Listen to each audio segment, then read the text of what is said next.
Good morning children. How are you? I hope you are all fine. आज हम वचन, इस वचन के बारे में सीखेंगे।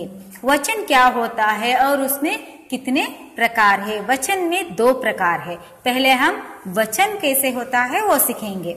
जिन शब्दों से किसी व्यक्ति, वस्तु, प्राणी आदि की संख्या का एक या एक से अधिक होने का पता चले उसे वचन कहते हैं। देखो बच्चों, इधर वचन माने तो एक वस्तु या प्राणी या व्यक्ति या किसी चीज हो, वो एक है तो एक है या 2 है या उससे अधिक है, वो हम जो जानकारी लेते हैं ना उसी को हम वचन कहते हैं। तो अगर एक रहे तो उसको क्या कहते हैं, और 2 या 2 से अधिक रहे तो उसको क्या कहते हैं। तो बच्चों, एक रहे तो उसको हम एक वचन कहते हैं। वचन में 2 प्रकार होते हैं। वो है एक वचन तो एक वस्तु हो या एक व्यक्ति हो, एक प्राणी हो या एक पक्षी हो, तो उसको हम एक वचन कहते हैं। एक से अधिक माने तो 2, 3, 4 या 2 से अधिक, 3 से अधिक हुए तो उसको हम बहुवचन कहते हैं। तो इससे हमें पता चलता है अगर एक रहे तो वो एक वचन है और बहुत ज्यादा है तो 2 है या उससे अधिक है तो उसे बहुवचन कहते हैं। ये सिर्फ व्यक्ति से या वस्तु से नहीं है, ये प्राणी से भी है और कुछ चीजों से भी है। तो कुछ चित्र यहाँ पर है, हम उसको देखेंगे। देखो बच्चों, इधर 2 चित्र है। एक चित्र में है 2 कलम। 2 कलम रहे तो ये बहुवचन हो गया। इसको हम कलम नहीं कहते, कलमे कहते हैं, क्योंकि ये बहुवचन है, 2 है। तो इस चित्र में एक है, एक कलम है, इसलिए ये एक वचन है, तो इसको कलम कहते हैं। तो एक वचन में कलम आता है और बहुवचन में कलमे आते हैं।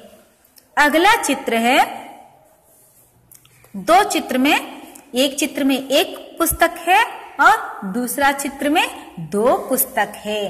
तो एक पुस्तक होने से ये एक वचन बनता है, तो एक वचन में हम उसको पुस्तक कहते हैं।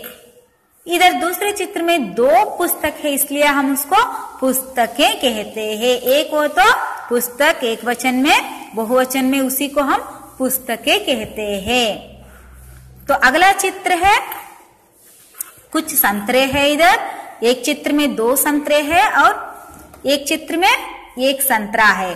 तो एक हुए तो उसको हम संतरा कहते हैं और एक से अधिक हुए तो उसको संतरे कहते हैं। तो एक वचन में शब्द आता है संतरा और बहुवचन में संतरे। तो इन शब्दों के जो अलग अलग है उसी से हमको पता चलता है कि ये एक वचन है या बहुवचन है। तो बच्चों, हम कुछ इसी प्रकार का कुछ उदाहरण अब हम सीखेंगे। ये तो चीजों की नाम हो गई, कलम, पुस्तक, संतरे, संतरा तो फल हो गया। अब ये है तितली। तितली माने तो एक पक्षी है ना, एक ही है तो इसको हम तितली कहते हैं। अगर अधिक हुए तो उसको हम तितलियां कहते हैं। तितली एक वचन में आता है, तितलियां आए तो वो बहुवचन में आता है। अब हम व्यक्ति का लेंगे। महिला। महिला माने तो एक ही औरत। महिलाएं बोले तो 2 औरतें हो सकती है, 3 औरतें हो सकती है, उससे भी अधिक हो सकते हैं, तो उसको हम महिलाएं कहते हैं। ये है बहुवचन। एक वचन में महिला आए तो बहुवचन में महिलाएं आते हैं। तो एक यहाँ एक वचन में हमने लिखा है लड़का। लड़का माने तो एक ही लड़का है, एक ही बॉय है। तो लड़के बोले तो उससे ज्यादा है, तो ये बहुवचन। एक वचन में लड़का है तो बहुवचन में लड़के आते हैं। अगला है पौधा। पौधा माने तो इट्स अ प्लांट। तो वो एक ही है तो उसको हम पौधा कहते हैं, तो उसे वो एक वचन में आता है और बहुवचन में इसको हम पौधे कहते हैं। तो अगला शब्द है घोड़ा। घोड़ा माने तो एक ही घोड़ा है इसलिए वो एक वचन है। घोड़े माने तो एक से अधिक है इसलिए वो बहुवचन में घोड़े आते हैं। नदी माने तो एक ही नदी है इसलिए हम उसको एक वचन में नदी कहते हैं और बहुवचन में नदियां कहते हैं। तो बच्चों कुछ इसी तरह व्यत्यास होता है, एक वचन और बहुवचन के शब्दों में कुछ व्यत्यास होता है, तो हम ये सीखना है। बच्चों एक वचन माने तो सिंगुलर, बहुवचन माने तो प्लूरल।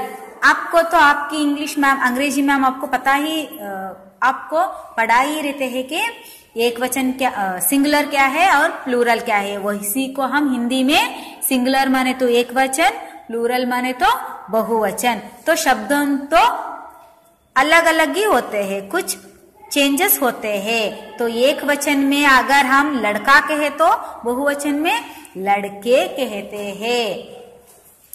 इसी प्रकार शब्दों का व्यत्यास होता है एक वचन और बहुवचन में। तो आशा करती हूँ आज आपको ये वचन के बारे में समझ में आया। एक वचन और बहुवचन कैसे होते हैं। एक वचन में सिर्फ एक वस्तु, देखो बच्चों इधर एक ही है तितली, एक व्यक्ति, महिला, लड़का भी एक व्यक्ति है, पौधा वो भी एक वस्तु है, घोड़ा एक प्राणी है, नदी है। तो कुछ एक हुए तो ऐसा होते हैं और बहुवचन हुए तो उसका अलग सा शब्द आते हैं। तो आप भी घर में कुछ ऐसे ही शब्द बनाने का प्रयत्न करो कि एक वचन कौन सा है और बहुवचन कौन से है। आशा करती हूँ कि ये पाठ आपको समझ में आया, वचन आपको समझ में आया। वचन में संख्याओं का पता चलता है कि ये कौन से वचन में है, एक वचन में है या बहुवचन में है। Thank you children.